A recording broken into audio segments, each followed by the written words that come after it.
I'm head teacher at Craigfelen Primary School in Swansea. We're not really urban and we're not really rural, we're sort of in between. The school is on a large council estate on the top of a hill with one shop and not much to do here at all. Our percentage of EF/SM is 50%, but it fluctuates. Sometimes it can go higher than that. A lot of our learners are identified by WIMD as the top 2 percentile. We heavily rely on the PDG grant, and without that, I think the curriculum and the experiences we offer our children would just become very narrow, and I know it would affect all aspects of their lives. Some of these children are very talented, so we've often uncovered lots of talent. Since the beginning of the PDG funding, music and dance have been part of what we've identified the children do need.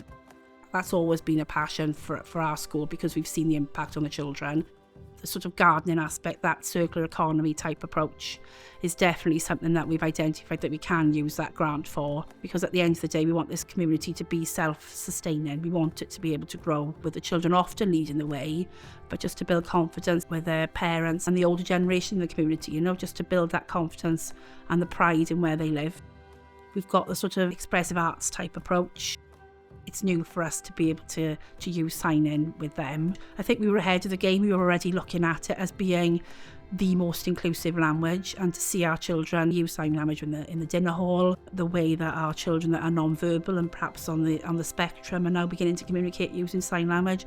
It's not just for people who are deaf, and I think it's been a real eye-opener for me to just realise just what the next generation could get out of learning that language.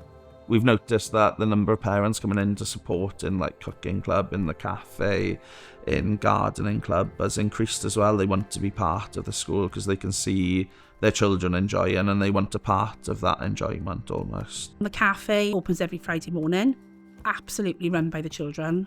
It's an authentic, purposeful, not just a project, it's part of the way of life up here now. It offers that community well-needed meeting place for our families. It's also generated £1,000 worth of income for our school, which again we can reinvest into the community. I just think it's going with the children and what they teach us. They've led this cafe, it's their ideas. We learn from them all the time, and it's reinvesting those ideas into the community to make it grow. Where the PDG is taking us now is linking up with other schools. We're working really closely with our comprehensive school, for example. Some of our children are upper key stage 2. The traditional curriculum in the classroom probably isn't the best way to engage them. They face lots of challenges, they're quite vulnerable learners.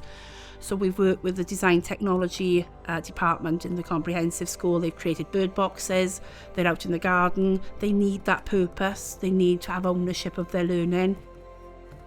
It's been great to see that sort of link grow with the comprehensive school, just that common purpose, because even though they leave us at 11, they're still part of our community. Without that baseline of being happy in school and being comfortable of where you live and where you go to school, educational outcomes and impact come second. If you've got that, the children are ready to learn and they're on side and they know they can make progress, they're happy. I think that's the most important thing, and then that impacts upon their attainment within school. I think we've always tried to use our PDG to enrich the children's lives. To see that confidence, that's going to make a difference to their lives, because once they've got that confidence, you can't take it off them, and then the sky's the limit, isn't it?